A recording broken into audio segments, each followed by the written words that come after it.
ಸ್ನೇಹಿತರೆ, ಇವತ್ತು ನಾವು ಬೆಂಗಳೂರಿನ ನೆಲಮಂಗಲ ಹತ್ರ ಇರೋ ವಿಶ್ವಶಾಂತಿ ಆಶ್ರಮದಲ್ಲಿದ್ದೀನಿ. ಇಲ್ಲಿ ಶ್ರೀ ಪಾಂಡುರಂಗನ ದರ್ಶನ ಮಾಡೋಣ ಬನ್ನಿ. ಈ ವಿಡಿಯೋ ಮುಖಾಂತರ ನಾನು ನಿಮಗೆ ತೋರಿಸ್ತೀನಿ. ಇಲ್ಲಿ ಒಳಗಡೆ ಎಲ್ಲ ಹೇಗಿದೆ ಅಂತ ತೋರಿಸ್ತೀನಿ ಬನ್ನಿ. ಈ ದೇವಸ್ಥಾನದ ಬಲಭಾಗದಲ್ಲಿ ನಾಗರ ಕಲ್ಲುಗಳಿದೆ, ಬನ್ನಿ ತೋರಿಸ್ತೀನಿ.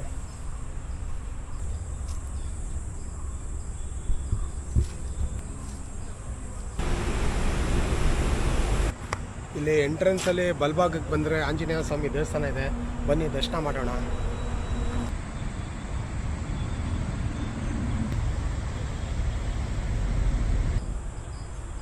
ದೇವಸ್ಥಾನಕ್ಕೆ ಬರೋಕ್ಕಿಂತ ಮುಂಚೆ ಇಲ್ಲಿ ಶಿವು ಚಪ್ಪಲಿಗಳನ್ನೆಲ್ಲ ಇಲ್ಲಿ ಸ್ಟ್ಯಾಂಡಲ್ಲಿ ಬಿಡಬೇಕು.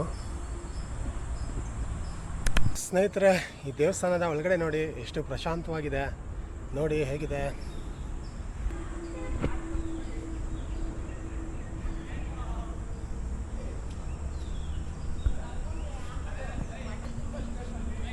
ಸ್ನೇಹಿತರೆ, ಇಲ್ಲಿ ನೋಡಿ ನನ್ನ ಹಿಂದೆ ಕಾಣಿಸ್ತಿರೋದೆ ಶ್ರೀ ಪಾಂಡುರಂಗ ಸ್ವಾಮಿ, ಬನ್ನಿ ದರ್ಶನ ಮಾಡೋಣ.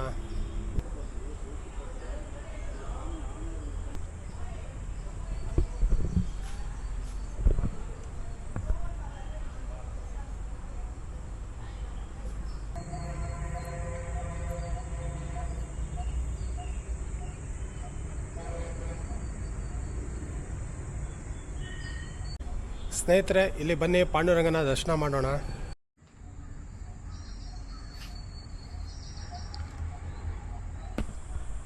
ಇಲ್ಲಿ ಪೂಜೆ ಮಾಡ್ಸಂಗಿದ್ರೆ ಈ ಪೂಜೆಗಳಿಗೆ ಎಷ್ಟೆಷ್ಟಾಗುತ್ತೆ ಅಂತ ರೇಟ್ಗಳು ಇಲ್ಲ ಹಾಕಿದ್ದಾರೆ ನೋಡಿ.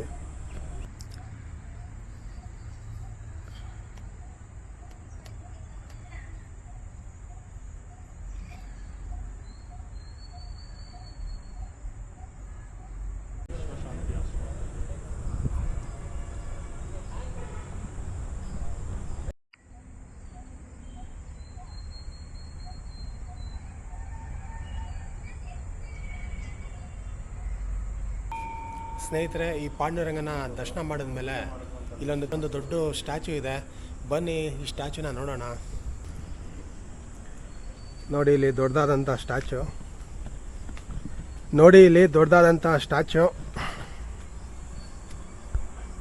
ಶ್ರೀ ಪಾಂಡುರಂಗ ವಿಠಲನ ಸ್ಟ್ಯಾಚು ಎಷ್ಟು ದೊಡ್ಡದಾಗಿದೆ.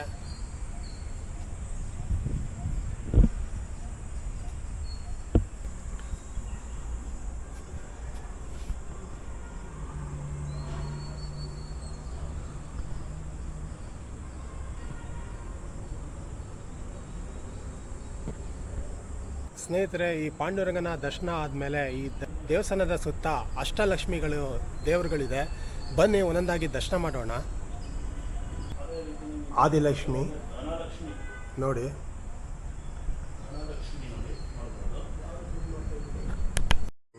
ನೀವಿಲ್ಲಿ ನೋಡ್ತಿರೋದು ವೀರಲಕ್ಷ್ಮಿ,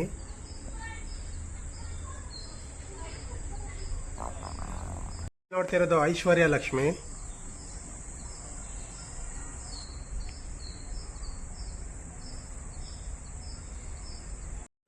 ವಿದ್ಯಾ ವೀಣಾ ಲಕ್ಷ್ಮಿ,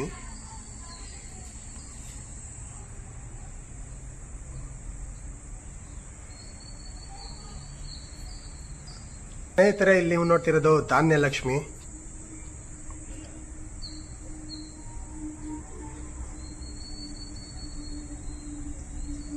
ಹಾಗೆ ಇಲ್ಲಿ ನೀವು ನೋಡ್ತಾ ಇರೋದು ಧನಲಕ್ಷ್ಮಿ,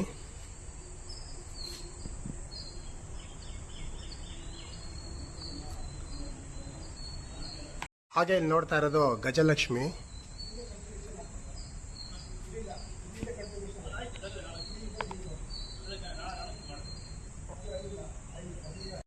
ಇಲ್ಲಿ ನಿಮಗೆ ಕಾಣಿಸೋದು ಸಂತಾನ ಲಕ್ಷ್ಮಿ ನೋಡಿ.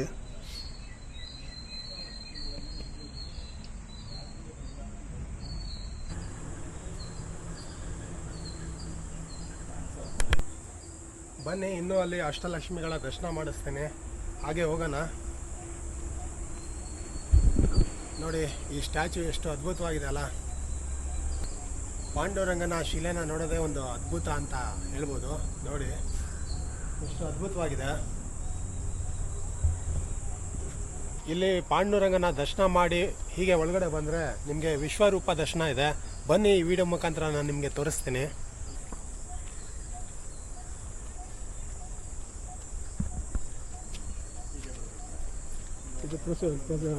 ಸ್ನೇಹಿತರೆ, ಇಲ್ಲಿ ನನ್ನಿಂದ ನೋಡ್ತಿರೋದು ಸಪ್ತ ನದಿಗಳ ಸಂಗಮ. ನೋಡಿ, ಇನ್ನೂ ಕನ್ಸ್ಟ್ರಕ್ಷನ್ ಆಗ್ತಿದೆ. ನೋಡಿ ಯಾವ ಥರ ರೆಡಿ ಮಾಡಿದ್ದಾರೆ ಅಂತ. ಇಲ್ಲಿ ನೀರಿರುತ್ತೆ. ಸದ್ಯಕ್ಕೆ ಇನ್ನೂ ಕನ್ಸ್ಟ್ರಕ್ಷನ್ ಆಗ್ತಿದೆ, ಇನ್ನೂ ಫಿನಿಶ್ ಆಗಿಲ್ಲ. ಬನ್ನಿ ಹಾಗೆ ಇಲ್ಲಿ ಒಳಗಡೆ ಹೋಗೋಣ. ನನ್ನ ಹೆಸರು ನಾಗರಾಜ್ ಅಂತೇಳಿ, ನಾನು ಆಶ್ರಮದ ಮ್ಯಾನೇಜರು. ಇದು ಭದ್ರಗಿರಿ ಸಂತ್ ಕೇಶವದಾಸರು ಸ್ಥಾಪನೆ ಮಾಡಿದ್ದು, ಫೌಂಡರ್ ಪ್ರೆಸಿಡೆಂಟ್ ಅವರಿಗೆ 1988ರಲ್ಲಿ ಒಟ್ಟಲ್ಲಿ ಸ್ಥಾಪನೆ ಆಯಿತು. ಇದು ಆಮೇಲೆ ಸ್ಟೆಪ್ ಬೈ ಸ್ಟೆಪ್ ಒಂದೊಂದೇ ದೇವಸ್ಥಾನಗಳು ಸ್ಥಾಪನೆ ಆಯಿತು. 92ರಲ್ಲಿ ಗಾಯತ್ರಿ ಟೆಂಪಲ್ಲು, 93ರಲ್ಲಿ ವಿಶ್ವರೂಪ ದರ್ಶನ.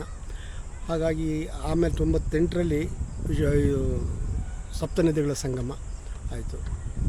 ಹಾಗೆ ಕೆಲಸ ಪ್ರೋಗ್ರೆಸ್ ಈಗ ನಡೀತಾ ಇದೆ, ಇನ್ನೂ ಇಂಪ್ರೂವ್ಮೆಂಟ್ ಆಗ್ತಾ ಇದೆ. Okay okay, thank you sir. Thank you.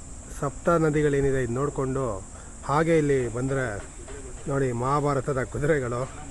Shrikrishna ಅರ್ಜುನನಿಗೆ ಸಾರಥಿ ಆಗಿರೋಂಥದ್ದು ನೋಡಿ, ಎಷ್ಟು ಅದ್ಭುತವಾಗಿದೆ.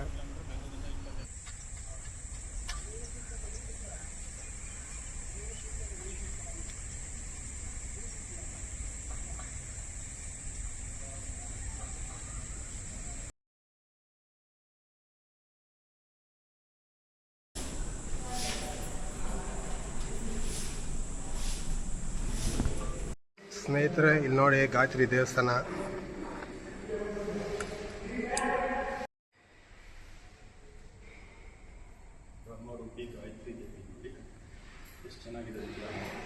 ಇದು ಡೈಲಿ ಪೂಜೆಗೆ ಪಂಚಲೋಹ ವಿಗ್ರಹ. ಅದರ ಹಿಂದುಗಡೆ ಇರೋದು ಮಾರ್ಬಲ್ ಮೂರ್ತಿ, ಹಿಂಭಾಗ ಇರೋದು ಸಿಮೆಂಟಲ್ಲಿ ಮಾಡಿದ್ದು. ಇದು ಗಾಯತ್ರಿ ದೇವಸ್ಥಾನ. ಗಾಯತ್ರಿ ದೇವಸ್ಥಾನ, ಶ್ರೀ ಬ್ರಹ್ಮರೂಪಿ ಗಾಯತ್ರಿ ದೇವರ ಸನ್ನಿಧಿ. ಓಕೆ.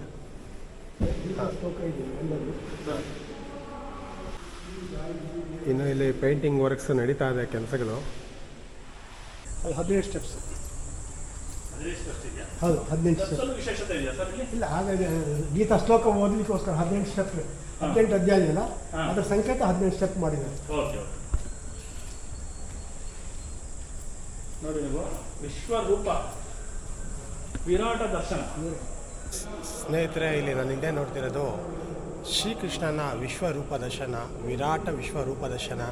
ಬನ್ನಿ ನೋಡೋಣ.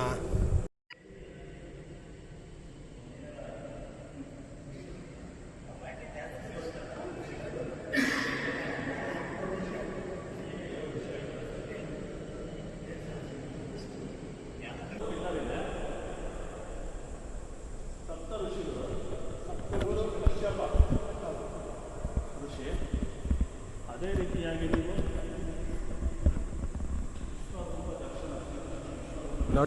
ನೋಡಿ ಸ್ನೇಹಿತರೆ, ಈ ಕಂಬಗಳು ಏನಿದೆ, ಈ ಕಂಬಗಳಲ್ಲಿ ಸಪ್ತ ಋಷಿಗಳನ್ನು ಪ್ರತಿಷ್ಠಾಪಿಸಿದ್ದಾರೆ.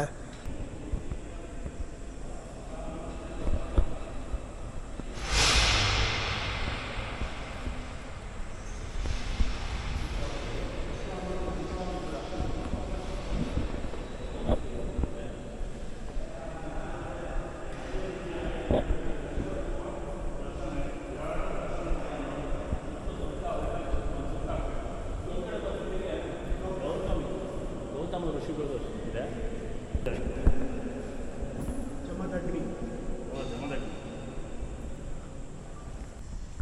ಇಲ್ಲಿ ನಾನು ಹೇಳ್ತಾ ಇದ್ದೀನಿ, ಮೈಕ್ ಅವರ ಹತ್ರ ಇದೆ ನೋಡಿ, ಆ ಕಡೆ ಹೋಗ್ಬಿಟ್ರು. ಸ್ನೇಹಿತರೆ, ಇಲ್ಲಿ ನನ್ನ ಹಿಂದೆ ಏನಿದೆ, ಇದು ಭಜನೆ ಮಂದಿರ. ಬನ್ನಿ ನೋಡೋಣ. ಸದ್ಗುರು ಕೇಶವದಾಸ ಭಜನಾ ಮಂದಿರ.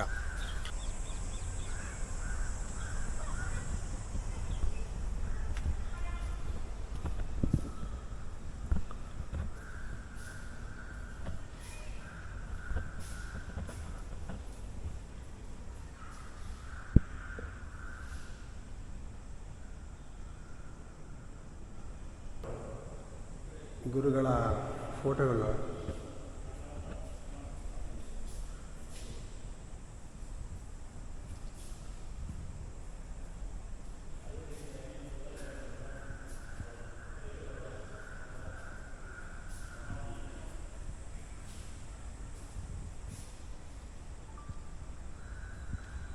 ಸ್ನೇಹಿತರೆ, ಇಲ್ಲಿ ನೀವು ನೋಡ್ತಿರೋದು ಕೇಶವದಾಸರವರ ಸಮಾಧಿ. ಸ್ನೇಹಿತರಲ್ಲಿ ಪ್ರಸನ್ನ ದುರ್ಗಾಂಬಾ ದೇವಿ ಸನ್ನಿಧಿ ಇದೆ, ಬನ್ನಿ ದರ್ಶನ ಮಾಡೋಣ.